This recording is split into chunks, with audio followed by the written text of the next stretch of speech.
Мұхтар Тайжан бірінші заявление жазғанда менің үстімнен 5 миллион ақшалай қарызсың деп. Сонан кейін мен оған сотта накладнойларымды алып барып доказать еттім, что ол 5 миллионға мен қарыз емеспін. Оны мен бергем. Ақшалай алдым, ол 25 теңгеден пиязды келістік, мен қайырып бердім оны. Сонан кейін барып 125 тонна пиязды қарыз екенін мен ол мойындағам. Ол былтыр мен өзім қолхат жазып бергем, биылғы күзге. Бірақ Мұхтар алған жоқ ол пиязды. Шеңгелдіге келді, собрание ашты. Сол кезде де жолығып айттым, Мұхтар алып кет. Сонан кейін журналистермен келді.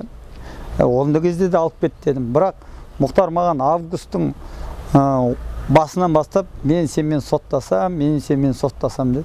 Енді сотына жетті. Бірақ мен қашқан жоқпын одан. 5 миллион доказать етіп бердім. Алғанымды, сатқанымды жала жауып жүрді маған. 5 миллион. Жаңа соттың өзі отказ жасады.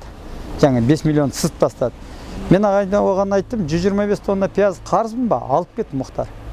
Ол алған жоқ. Бір рет звондадым, көтерген жоқ трубкасын. Фейсбукқа да жаздым оған. Алып кетсін. Ол оқып отыр ғой, бәрін көріп отыр. Бірақ ол августтен бастап уже маған адвокат нанимать етіп, только соттасам мен сенімен деді. Сол соттасып жатырмыз енді. Күн сотта қол алыстық екеміз. Болды, шешіңдер деді. Бір шешімге келіңдер деді. Екеміз қол алыстық. Бірақ ол келіспей қойды. Келісіп тұрды да айнады.